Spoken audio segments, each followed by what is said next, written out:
The sky over Europe in 1944 was supposed to belong to the Luftwaffe. For years, German pilots had flown with a swagger, confident that no Allied plane could touch them beyond the French coast. Their Messerschmitts and Focke-Wulfs tore into bombers, sending plumes of smoke spiraling down over occupied territory. Every Allied raid came at a brutal cost, and every mission was a gamble. But then, out of the horizon, something new appeared. Sleek, fast, relentless, and ready to change everything. German air power, known as the Luftwaffe, had long commanded these very skies, inflicting catastrophic losses on American bomber crews venturing deep into enemy territory. Operations targeting crucial industrial sites like Schweinfurt and Regensburg became synonymous with devastation, witnessing the slaughter of aircraft and airmen at an alarming speed. The bleak reality was a death spiral, with the 8th Air Force losing experienced crews faster than they could be trained, threatening the collapse of the entire strategic bombing campaign. Yet into this desperate scenario, a strange new American fighter appeared, seemingly overnight: the P-51 Mustang. A machine built in an astonishing 117 days, it would not only come to terrify seasoned German aces, but also fundamentally alter the outcome of World War II, shattering the odds and transforming the tide of the entire air war. This improbable aircraft, born from crisis and desperate necessity, was poised to become World War II's greatest game-changer, embodying a revolutionary combination of American industrial might, British innovation, and sheer audacity. The origins of this aerial legend trace back to a phone call in the spring of 1940, a moment when Britain's Air Command faced a profound crisis. The Luftwaffe was pressing relentlessly, and the Royal Air Force urgently needed fighters. The British Purchasing Commission approached North American Aviation, a company primarily known for trainers and bombers, with a simple request: build more P-40 Warhawks under license. However, North America's President James Dutch Kindleberger saw an opportunity for something far bolder. He offered to design a brand new fighter from scratch, promising to have it ready to fly in an almost impossible timeline, just 117 days. This audacious gamble led to the assembly of a dedicated team under chief designer called Edgar Schmood, a German-American engineer whose unique perspective and experience in racing aircraft infused the project with innovative ideas. Schmood's team faced the challenge of building a fighter that could outfly the competition while being produced faster and more efficiently than anything before. Their solution was elegant and revolutionary. Instead of the patchwork of multi-panel construction typical of the era, they used large single-piece panels that made assembly quicker, tighter, and smoother, reducing drag dramatically. Even the radiator was repositioned beneath the fuselage, designed with ducting that turned a source of drag into extra thrust. Add to this a laminar flow wing and a sleek body, and the result was an aircraft unlike anything in the skies. The prototype NA-73X was airborne only 102 days after the contract was signed in October 1940, a feat of American speed and ingenuity. From the start, it impressed. Fast, stable, maneuverable, and capable of over 415 miles per hour at sea level, faster than even the best Spitfires below 15,000 feet. But the early Mustang had a problem. Its Allison V1710 engine was solid at low altitude, but weak above 15,000 feet, where the air war over Europe was really being fought. That left the Mustang excellent for low-level missions, but ineffective for high-altitude escort. The RAF quickly found uses for it: fast reconnaissance flights over France, coastal raids, and intercepting Germany's terrifying V-1 flying bombs. In these roles, the Mustang proved slippery and reliable, earning a reputation as a survivor. But as the bomber war intensified, its weakness at altitude became impossible to ignore. By 1943, American bombers were plunging deeper into German skies, striking factories and refineries essential to Hitler's war machine.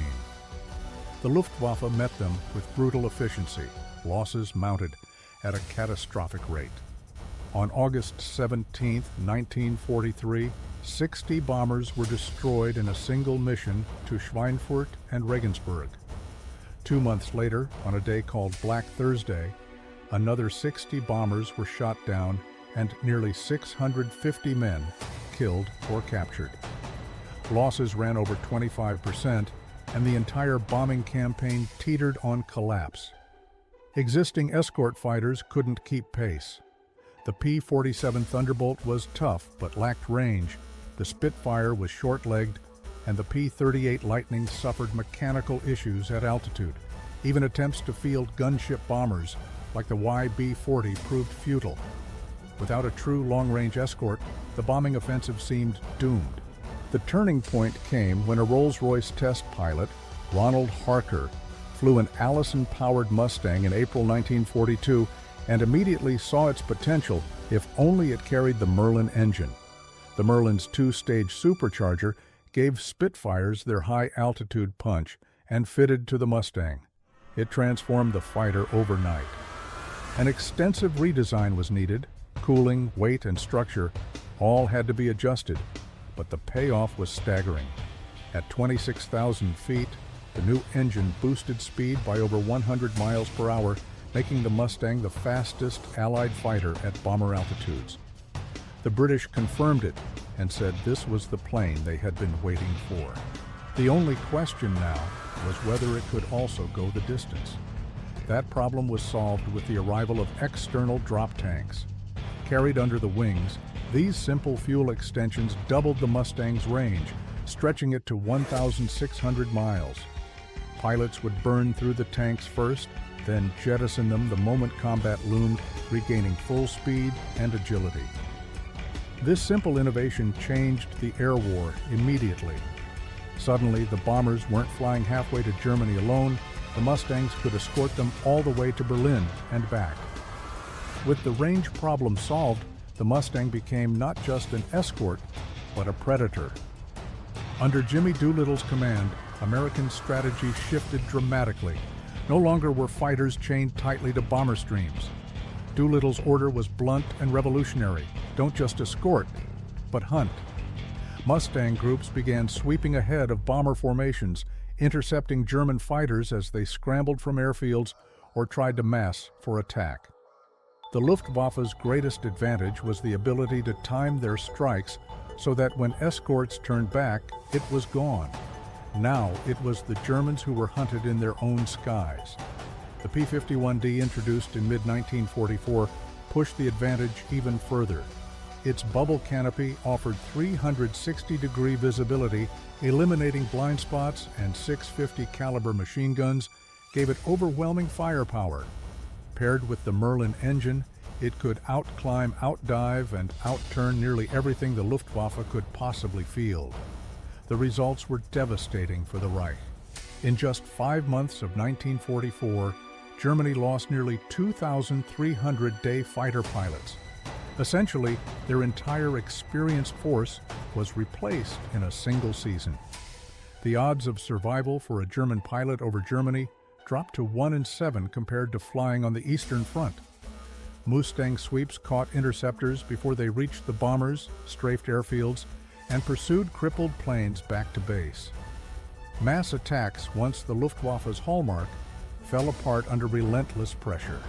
Even their once feared twin-engine Me-100s and 10s became easy prey and were withdrawn entirely from daylight defense.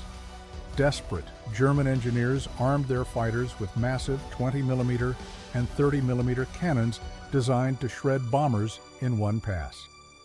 But the added weight ruined maneuverability and acceleration. Against nimble Mustangs, these heavily armed planes were sitting ducks. Allied pilots exploited every weakness, forcing head-on passes, then rolling away in tight turns or diving to safety, always with the speed advantage. The Luftwaffe's technical fixes only made their situation worse. By mid-1944, the writing was on the wall. The Luftwaffe wasn't just losing planes, they were losing the war for the skies. The Mustang, once an underdog, had become the weapon that turned the tide. With bombers now reaching their targets under full protection, Germany's industrial base collapsed under relentless attack. Oil refineries, ball-bearing plants, and aircraft factories were all systematically destroyed, and without them, the Luftwaffe couldn't replace what it lost. In the beginning of early summer, the numbers told the grim story. In April, the Luftwaffe wrote off 43% of its frontline fighters and lost a fifth of its pilots. By May, half of the single-engine fighters were gone, along with a quarter of the remaining pilots. In just 5 months, the day fighter force had been gutted, with nearly every original pilot lost to death, wounds, or capture. This relentless pressure didn't just bleed the Luftwaffe in the air, it paralyzed training, forced the dispersal of units, and left airfields cratered and burning. German daylight air defense was unraveling, and the skies over Europe, once dominated by the hunters, now belonged to the hunted wearing black crosses. The Mustang's versatility extended beyond air-to-air combat. Its newfound dominance meant it could also be repurposed for ground attack, adding another layer of terror for German forces. P-51s thundered down to treetop level, their wings bristling with 10 HVR rockets and 2 500-pound bombs strapped beneath. Rail yards, truck convoys, and airfields became prime targets, with a single pass capable of leaving a locomotive flipped and burning or scattering armored vehicles across a country road. The Mustang's 50 caliber guns shredded parked fighters before they ever left the ground. For German troops and pilots, the threat now came relentlessly, from both above and below, day after day. This era, however, also highlighted the moral complexities of war. Major Richard Peterson, flying escort, witnessed a German pilot gunning down American airmen, parachuting helplessly. In a split-second decision fueled by anger and the chaos of war, Peterson pursued the German, forcing the Bf-109 down, and as the German bailed out, opened fire on the descending pilot. The Mustang's power brought victory, but not always peace of mind. As 1944 drew to a close, German pilots braced for a new kind of threat with the emergence of the Me-262 jet, a machine whose blistering speed could outrun any piston-engine fighter in the sky. However, the ingenious Mustang pilots found their opening not in the air, but on the ground. They began prowling German airfields, catching the jets during their vulnerable takeoff or landing phases, where their speed advantage vanished. The Mustang's legacy wasn't confined to Europe either. In April 1945, P-51s escorted B-29s Super Fortresses on their first daylight raid over Japan, stretching their range across the vast Pacific to tangle with the last of the Japanese Zero fighters. Machines that once ruled the skies, now outclassed and outnumbered. Even as jets ushered in the future of aerial combat, the P-51 never faded from memory. Veterans affectionately called it the best-loved fighter of the war, a symbol of freedom and extraordinary reach. Decades later, its unmistakable silhouette continues to turn heads at air shows, its legend secure as the plane that tipped the balance and forever held a special place in the hearts of those who flew it. The P-51 Mustang represents far more than just a successful aircraft. It embodies 3 revolutionary concepts that fundamentally challenged traditional fighter design philosophy and irrevocably transformed aerial warfare. First was the principle of range without compromise. Conventional wisdom dictated that extended range inevitably meant sacrificing performance due to increased weight and reduced maneuverability. The Mustang shattered this assumption through innovative design, particularly its laminar flow wing and exceptionally clean fuselage, which dramatically reduced drag by roughly 30% compared to contemporaries. This efficiency translated directly into superior range and speed. Second was the seamless integration of long-range capability with air superiority performance. While traditional designs forced a choice between a mediocre long-range fighter and a superior but short-legged dogfighter, the P-51D could carry 489 gallons of internal fuel, more than double a Spitfire, extending its range to over 1,650 miles. Yet, it could still outfight the best German interceptors in aerial combat, achieving an astonishing kill ratio of roughly 11-to-1 against Luftwaffe aircraft. Third was manufacturability without quality compromise. North American aviation pioneered assembly line techniques specifically adapted for aircraft production, allowing them to build over 15,000 Mustangs during the war, more than any other American fighter except the P-47 Thunderbolt, while consistently improving build quality and reducing manufacturing time. The P-51 Mustang success story profoundly influenced the outcome of World War II and continues to impact military aviation doctrine today. Its operational deployment in the European theater, beginning in December 1943, was immediate and devastating to the Luftwaffe's defensive strategy. Before the Mustang's arrival, bomber losses often exceeded 20% on deep penetration missions, unsustainable casualty rates that threatened the entire daylight bombing campaign. With Mustang escort, these losses plummeted to manageable levels, typically under 5%, making sustained strategic bombing not just possible, but devastatingly effective. The psychological impact on German fighter pilots was perhaps even more strategically significant. They could no longer count on finding easy targets and instead faced superior, aggressive fighters, forcing them into a defensive posture that played directly into American strengths: superior numbers, better training, and more experienced pilots. This shift from defensive escort to offensive hunter fundamentally changed the nature of air warfare, accelerating the war's conclusion by actively seeking out and destroying German air power wherever it was found. In the broader narrative of the war, the Mustang's arrival marked the moment when the tide truly turned for the Allies in the European theater. While D-Day often receives more attention as the beginning of the end for Nazi Germany, the air superiority established by aircraft like the P-51 was equally crucial to Allied victory. Without command of the skies, the Normandy invasion would have been far more costly, if not impossible. The Mustang's ability to clear German fighters from European skies created the essential conditions that made Allied ground operations feasible. The aircraft also embodies something essentially American about the World War II effort: the ability to take an urgent problem, apply innovative thinking and massive resources, and produce a solution that not only works, but excels beyond all expectations. It proved that American industrial democracy, when properly motivated and organized, could outproduce and out-innovate totalitarian regimes, despite their early advantages. The most profound lesson of the P-51 Mustang lies in technological progress in wartime. It succeeded not because it was the most advanced or sophisticated fighter of its era, but because it was the right aircraft at the right time, designed with clear priorities and manufactured with unprecedented efficiency. It reminds us that in conflict, practical superiority often matters more than theoretical perfection, and that successful innovation requires not just good ideas, but also the industrial and organizational capacity to implement them effectively.